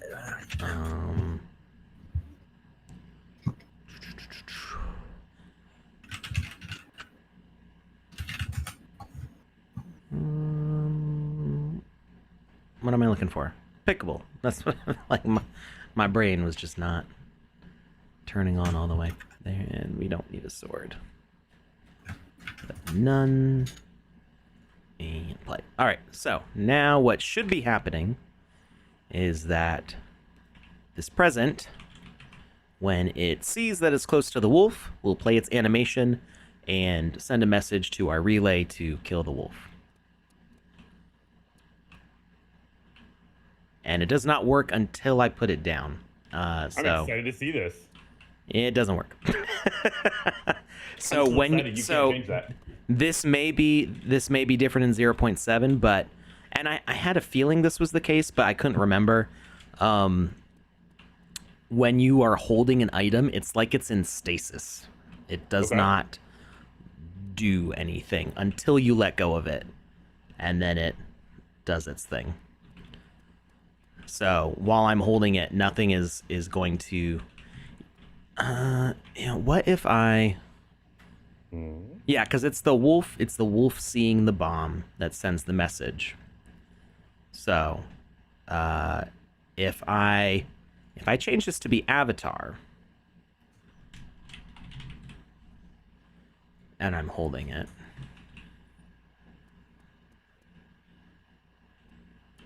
Yeah, it still doesn't. So what's happening is that the box cannot receive any messages while it's being held. Okay. Now, if I out of curiosity, what if I I'm make sure it this can be a done, child of an because we've done item? it before. I need to think. If I put this on this and make this not pickable and make this pickable.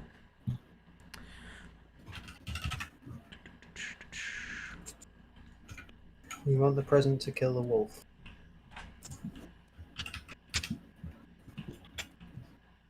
Oh, You want the present to kill the wolf. yes. Well, it. Okay. Yeah, that's but that's a separate thing. Like that's like an issue of like the relay not working correctly. It's more what I was trying to get to do. What I was trying to get it to do was play the animation while you're still holding the box. Ah, Killing the wolf is like another thing that's not working. That I'm not that surprised that it didn't work. To fix that, let's see. It sends out trigger.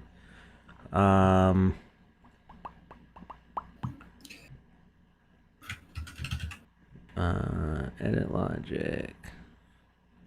It's just send kill to specific tags in range. Tag being wolf. And add wolf tag here. And now it, I think, should. Nope. Now having it attached to the tile messed something up, so we're gonna detach it.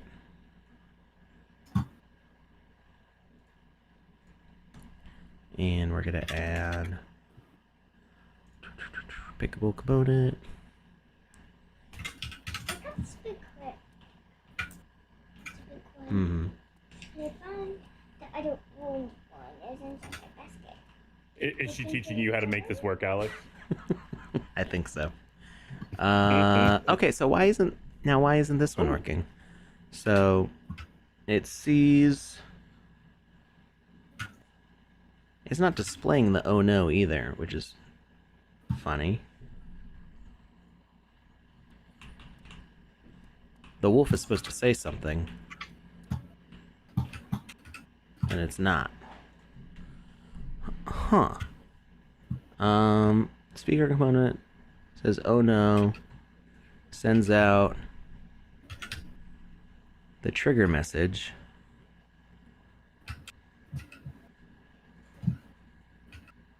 That's funny. It is sending out the trigger, but it's not displaying the message. I think there's some other sort of bug here. That's weird. What if I put gravity on this thing and I kick it over?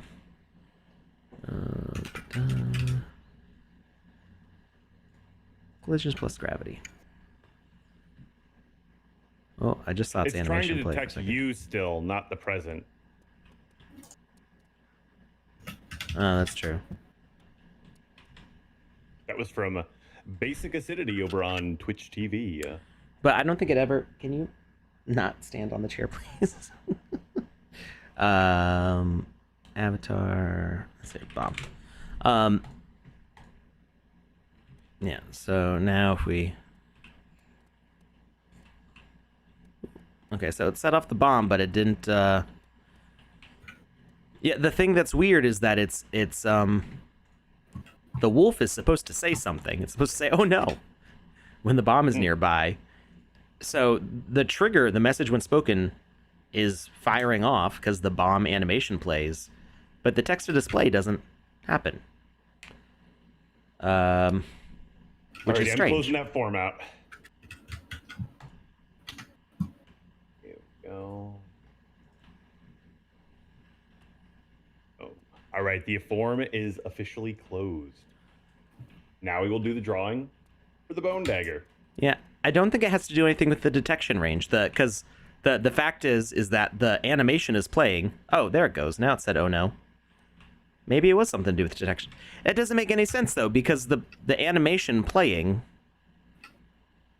is the same message as what. See, turn on message trigger.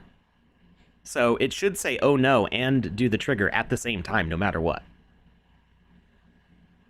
It's very strange that it doesn't. So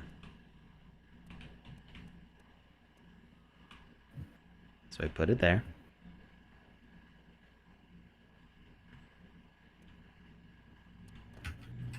It also killed the wolf that last time too. So it's so strange. Why doesn't it work? I mean, I'll increase the detection range. It's just weird that only half of it's working. Okay, so does the detection range only work, like, change it to change from trigger to anything else? Trigger is a bit wonky sometimes. Okay.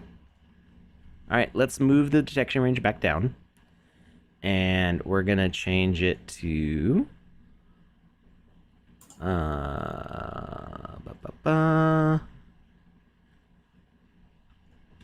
We'll do bomb. Add bomb. And this one needs bomb. And this one needs bomb. Plate. And we're gonna give it a second to warm up, make sure all the starting logic is good to go. Okay, so we hold it there. Nothing's happening, right? But we're expecting that. And then we drop it. Wait, does it play the animation every time I drop it? What? Oh, that's what. Okay. That's why. That's interesting. So I don't know if this is going to work in 0.7, but apparently this works in 0.6.24, and I never noticed this until just now. If you're holding an animated asset, an animated decoration behavior, and you tell it to have its behavior state as off with the toggle behavior component, anytime you drop it, it plays the animation. Which sounds useful for something. I don't know how you'd use it, but that sounds like a thing that somebody could take advantage of for reasons. Grenades. Grenades? Yeah. Yeah, if you put if you yeah, actually, if you had Dynamite, anything with a timed explosive, you could create right. the animation. Put a long start to your animation, like a good 5 to 10 seconds at the start of your animation, and then have it blow up, because then you can throw it, it'll land in that space, and it'll play its animation and then have some other logic for it. So I guess what's happening is it's turning on the behavior briefly when you let go of it. So I wonder if that makes other logic play, because then you could have a timer with like a void or something play as well. Some of it's really confusing though, because it doesn't seem to follow the same set of rules sometimes. Yeah. So it was because the detection radius was too small. But what was confusing me was the fact that the animation was playing, so I thought it was detecting, but it wasn't detecting. It actually needs to be closer, and I guess even closer than that. And there we go. There he goes. Now he's dead. So what happens if Is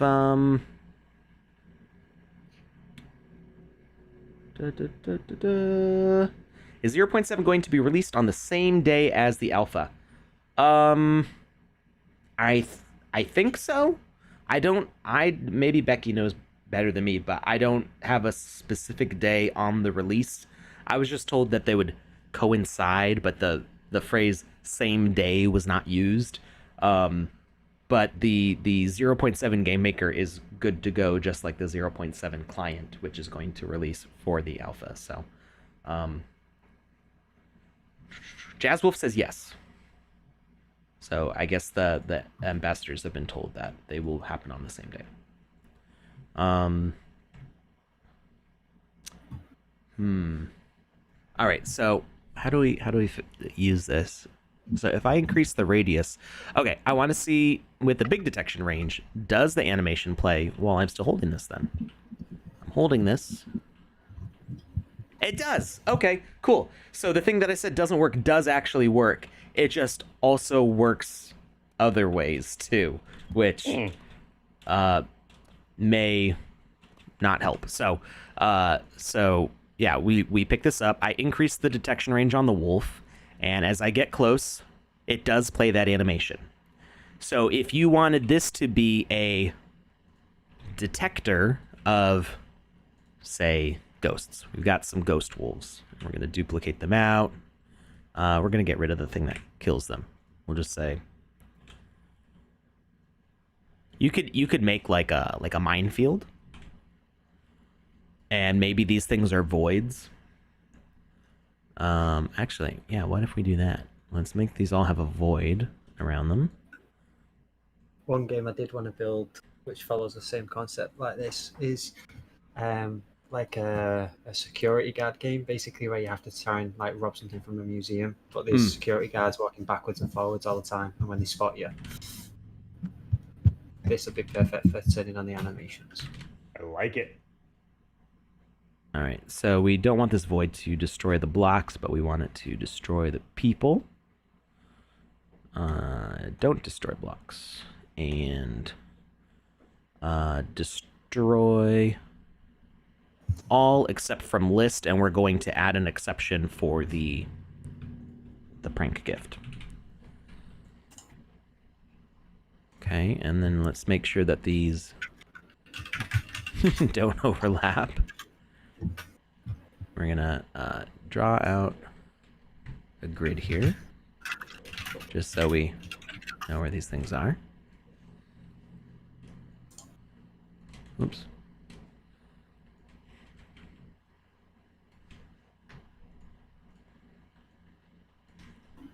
We want there to be a path that we can follow here. So it lights up.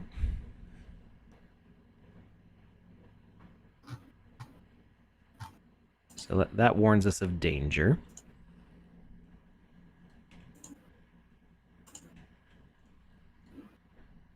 Okay.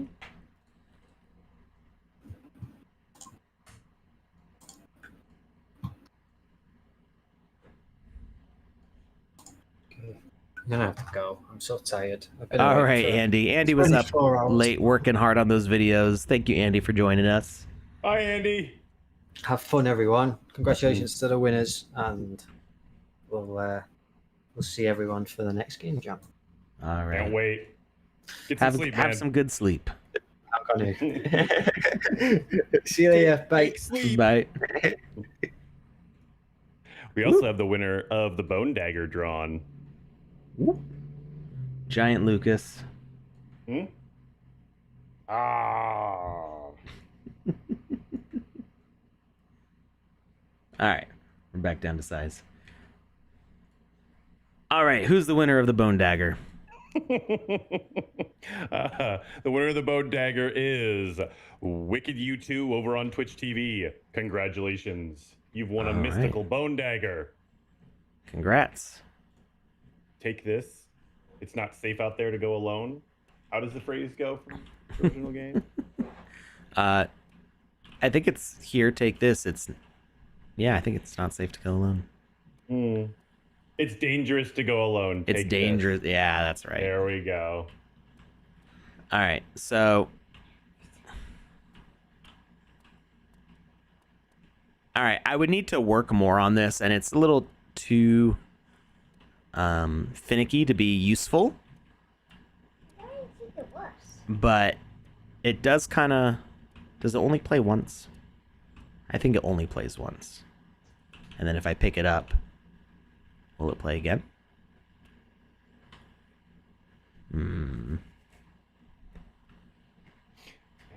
I would need to experiment with it more. So the idea is you've got like haunted areas, and you've got one of those like electromagnetic frequency EMF readers to say, "Ooh, there's spooks here," and so it's an object that you pick up, a pickable object, but it would have multiple objects attached to it. So it would have children assets, and it would play an animation of like a meter. So and then you would have multiple of these circles with sensitivity, or actually it would be on the asset itself. It would have sensitivity range going out. So the closer you get to an object, the more the EMF reader, the more of the animations would play.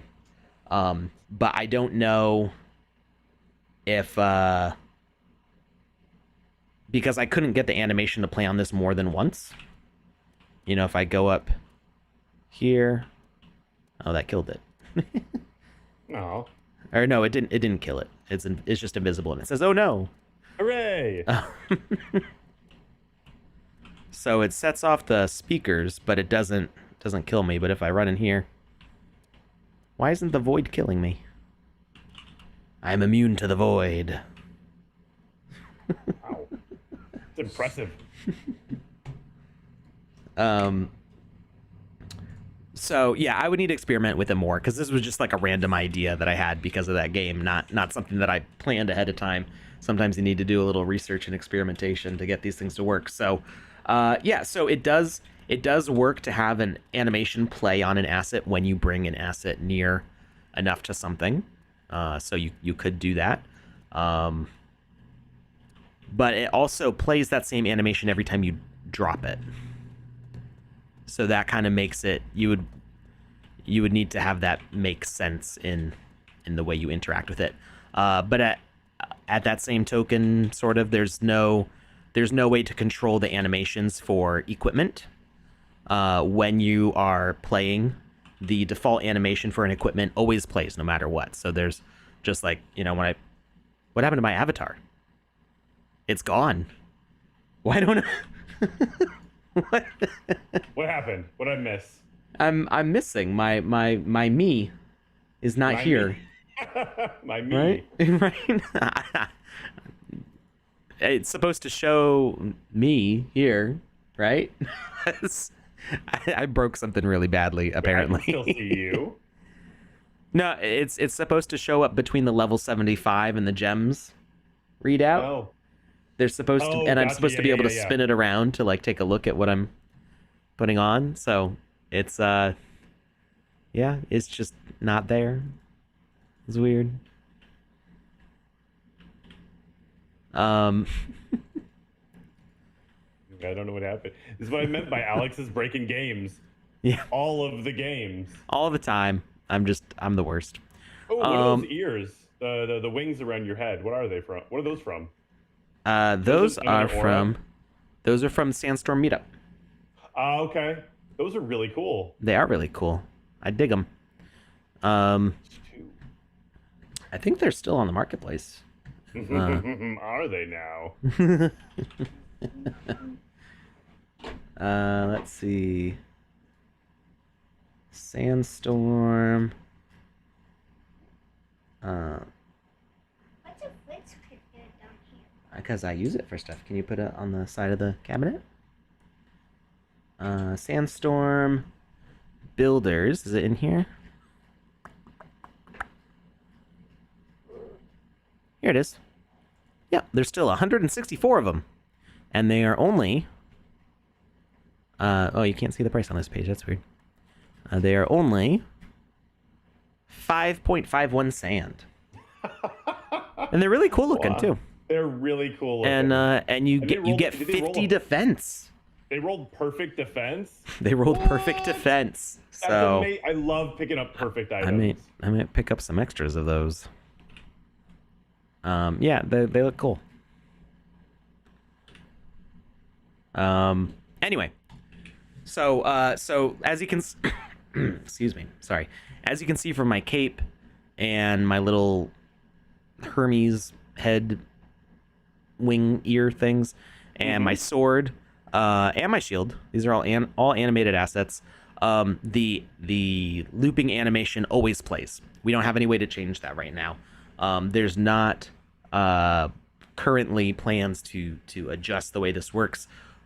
Well, there's some plans being made to like give more animation options, but as far as having it be triggered by in-game stuff, we're not currently working on that. So the whole point of the thing was to make a sting, a mithril sword that glows when orcs are nearby, and we don't have a way to do that yet. But you Yeah. can set off an animation. Seems like you can only set it off once while you're holding an object, and it will reset when you pick it back up, I think. Actually, no, I think we confirmed that didn't work, right? It plays the once, you drop it, and it plays the animation again, and then if we go up to another... Oh, it does play it again, but it will... You do have to put it down in between each session of it sensing something. So it's got Okay. very specific kind of weird Parameters. rules to it. Yeah. And this may change in 0.7. I haven't tested this specific thing, except for just now on this stream. I've never done this exact thing before. So I don't know if it'll work the same way in 0.7. But we're going to learn all sorts of stuff when that comes out. Anyway, thank you everybody for joining for the Smurfs Game Jam, which has become a little tutorial in at the end. One class. Yeah. Congratulations to the winners. Thank you all the competitors who worked real hard to make their games. You made some amazing stuff, and I hope everybody takes a chance to play. If you go to can we share Game Dizzy's thing? Do I have it up? Absolutely. I have it on my page here if you give me a second. There you go. Let's paste. So if you go to Game Dizzy's tool, you can actually pull up all the competitors for the Game Jam. There we go. This useful thing here. You just take this drop down. You can click this top check mark, and it will unselect all the jams, and then you can pick on a specific jam, like the Smurfs Game Jam, or you can press the only button, and it will list all of the game jams that have, or all of the experiences that have Smurfs GJ in their name, which is the game jam entries. So easy way to find them, and then these numbers are usually pretty close to up to date. So yeah, they're always right within the right range. If they're not just a 1 to 3 above or below where it actually gives you the readout, it gives you a much easier time of finding everything and anything. Right. All right. Well, thank you everybody. Thank you, Lucas. Thanks to Andy who had to go sleep. It's getting late for him anyway, and he was also working real hard on this Game Jam stuff. And we may be doing the GMAE Jam Show next Saturday, or maybe the Saturday after that. But just keep an eye on Twitter. I'll announce what the plan is. We will see you all on Monday. Bye, everyone.